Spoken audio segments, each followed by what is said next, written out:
What's up, everyone?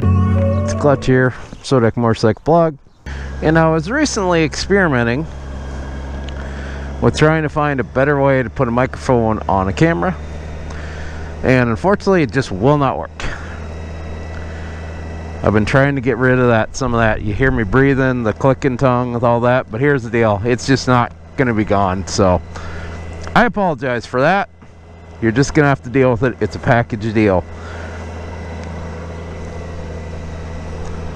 Worst part about these stupid GoPros is, for all the money they cost, for all the money you got to spend on them,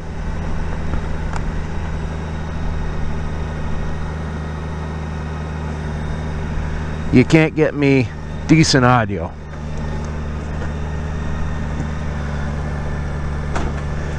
It's kind of annoying, but like I said, that's, I guess, the price of doing business. Is it's just the way it is. So that's okay, I'm over it. Honestly, not a lot of people have ever complained about that. Most of the complaints were before I got my better microphone set up, where it would pop so bad above a certain speed. But from everything I've seen and I can tell, I got that issue taken care of. So you know what, I'm happy with that. I'm more than happy with that, because I ain't gonna lie, and I guarantee you that you also probably agree that some of those videos are damn near unwatchable thanks to it. So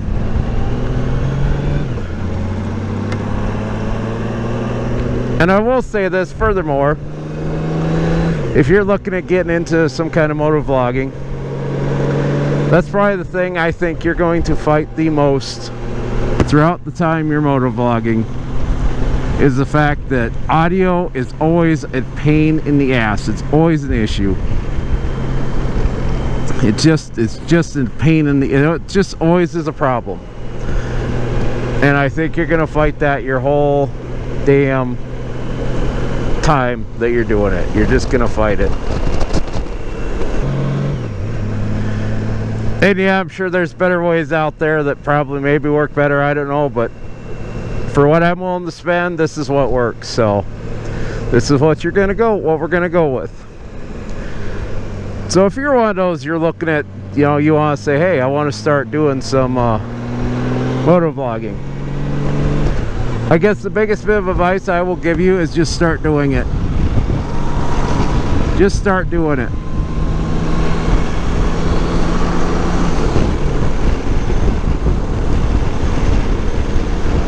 If you play your cards right, you can get started for halfway decent.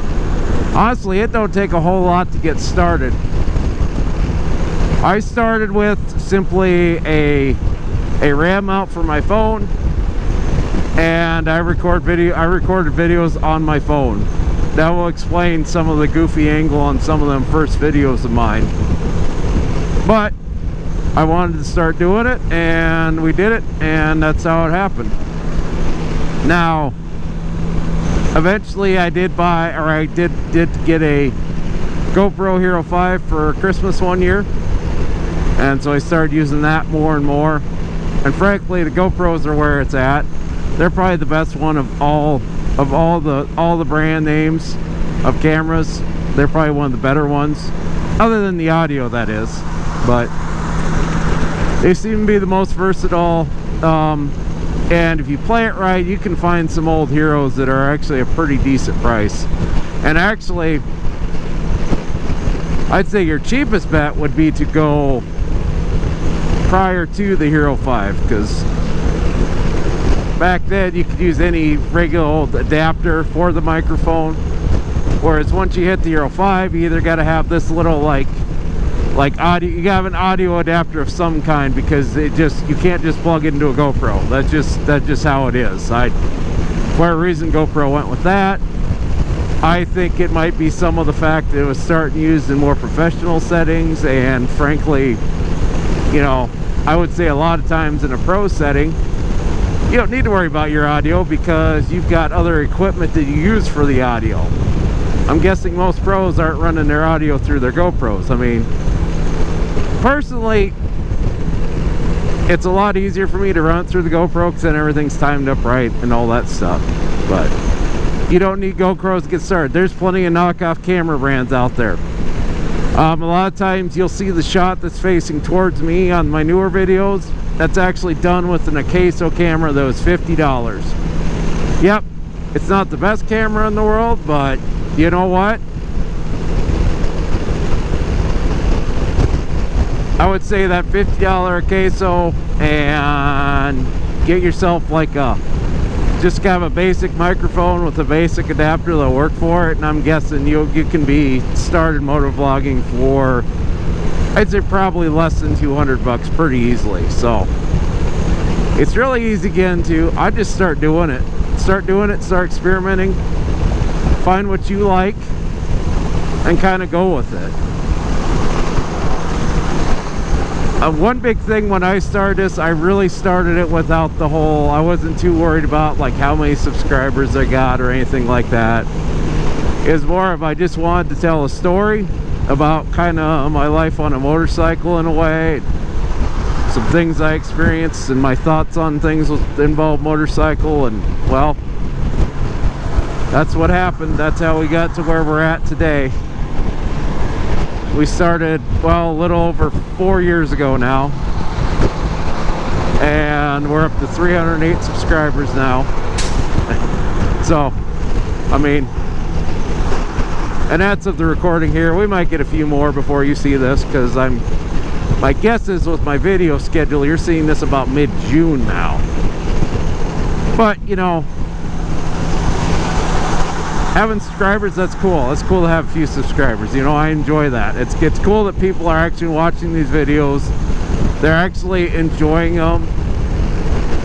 I mean, there's actually people watching them the full way through. Like, that's kind of cool to me that people are, you know, actually tuning into me now.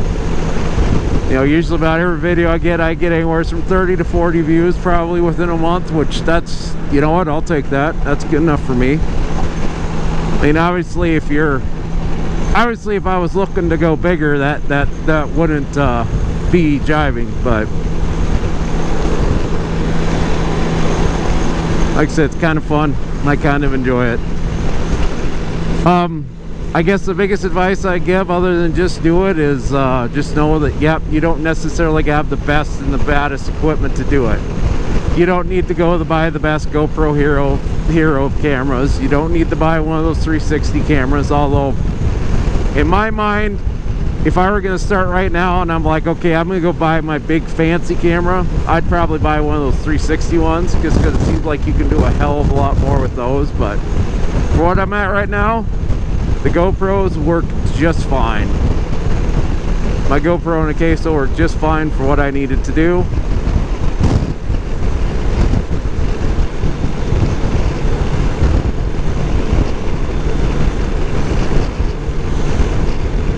Biggest other advice I would have is, you know, big thing, especially on any of these sites, don't use copyrighted music.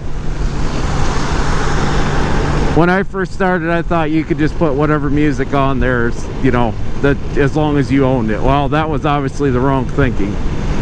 Even though, and I still don't get this, the amount of times you look up for a certain artist's freaking song and you find some stupid video done by somebody else that's a pain in the neck, and you're like, how did they get their video on? But that's kind of how it goes. You know, the computers don't catch everything, and you know, it's kind of up to the record company or record companies or the people that own that music to catch it. So, but yeah, that's a big thing. Don't even think about copyrighted music. Just don't do it. Don't do it. Maybe little tiny snippets, but in the end, I would just try to get stock music. Now you can sign up for stock music plans, or there's or actually, YouTube kind of helps you out on this one. They actually have a whole audio library that works out, and for the most part, a good chunk of the music you hear in my videos is all from YouTube.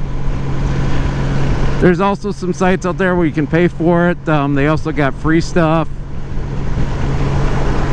Me personally, I don't pay for anything right now. I just don't. Wow, I wish this guy would figure out what he's fucking doing. Jesus.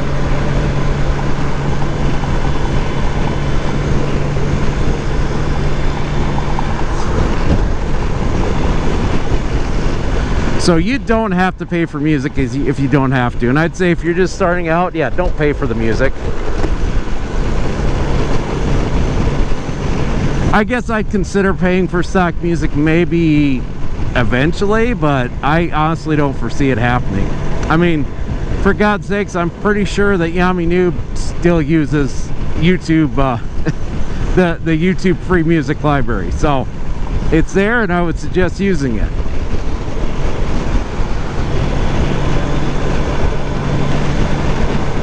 Other things, like I said, if do your damnedest to try to get that sound figured out, because bad sound will kind of sink your video. So try to get your sound sorted out, and some of that just comes from experience.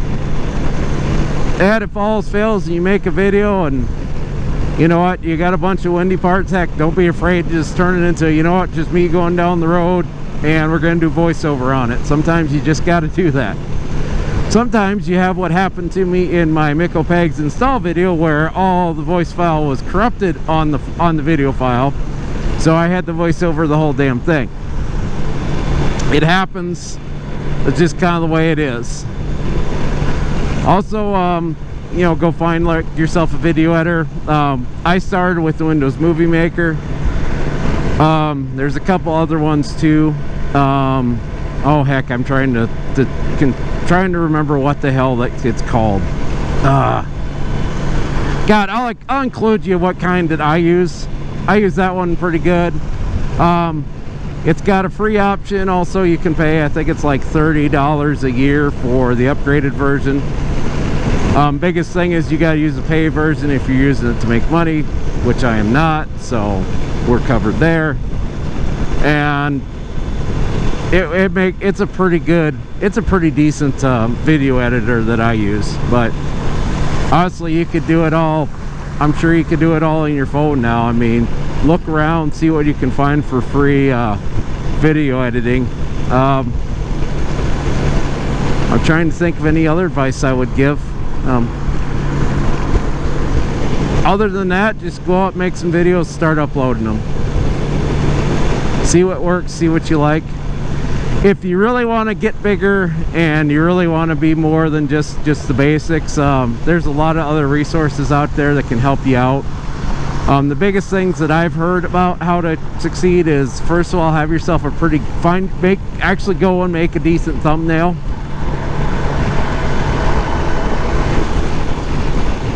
The other thing is come up with some kind of a standard schedule. Like for example, I release videos every Thursday at 7 p.m. Mountain Time, and I stick to that schedule pretty much exclusively. There's a few times I've changed it up, but for the most part, every video that comes out at that same exact time. And you can experiment with that too, kind of find whatever works best for you. I would suggest starting out, just maybe, if you don't hem yourself into too hard of a schedule. And a big thing with that is you don't want to be like, oh yep, I'm gonna do a video every week, but every video you make is just not very good, and it shows you don't have enough time to do it. What I started doing at first was, I started off, I was just gonna do one video a month. Well, then it became 2 videos a month during the riding season, and then it became 2 videos a month all the time. And then one fall I realized, holy crud, I got way too much content and it's going to take me forever to get it out of here, so I started going every week, and I've been doing that ever since. Now granted, I won't do a fresh video every week and edit it out. No, I do the Family Guy approach, as in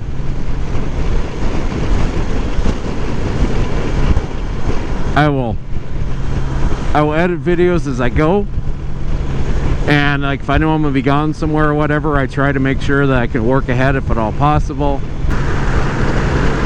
And yeah, does it make it a little bit hot behind? Yep.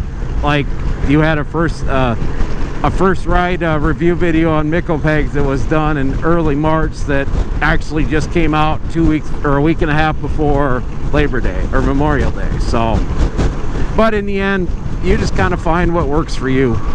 That's really all you can do. The other thing I would do is get on YouTube and start watching videos. Start watching motovlogger videos. Start seeing kind of what you like to do, what interests you. Because I'll be the first to admit, I steal a lot of ideas from other YouTube videos. I just do. I ain't too proud to admit it. I can tell you that much. Because, well, you know, it's kind of the way it goes. So I'll steal all the ideas all the time, or look for tips on how to do things, or see how people edit stuff, or, you know, things like that. So yeah, don't be afraid to be inspired by somebody else. And from near as I can tell, I've never actually met another motovlogger in person. However, from near as I can tell, it seems like they're kind of cool with all the motovloggers are kind of cool with every other motovlogger. So, you know.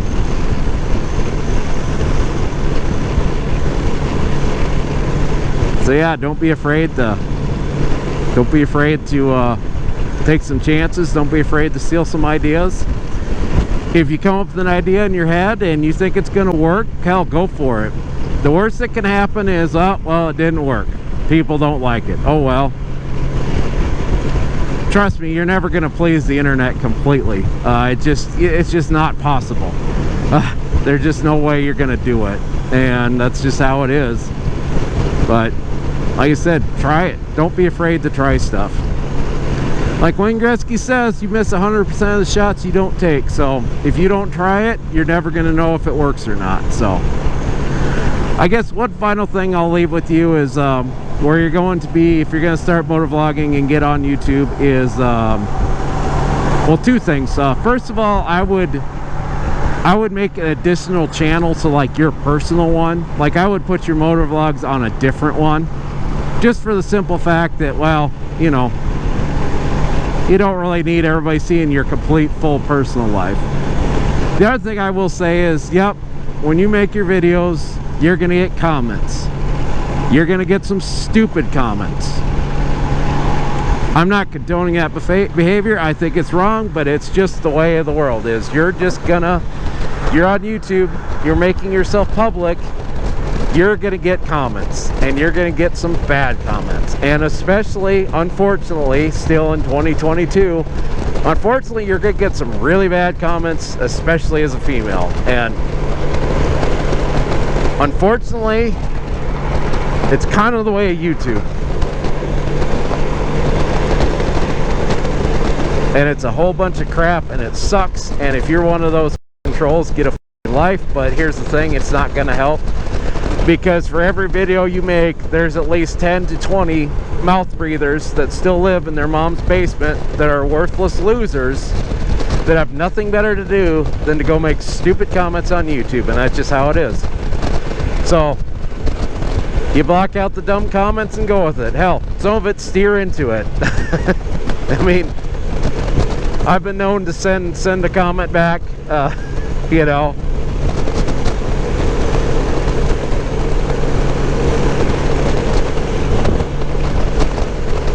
Although I haven't got too many bad ones. Sometimes you just kind of gotta have fun with it a little bit. And there's some where there's some comments where you're just like, what are you talking about, dude?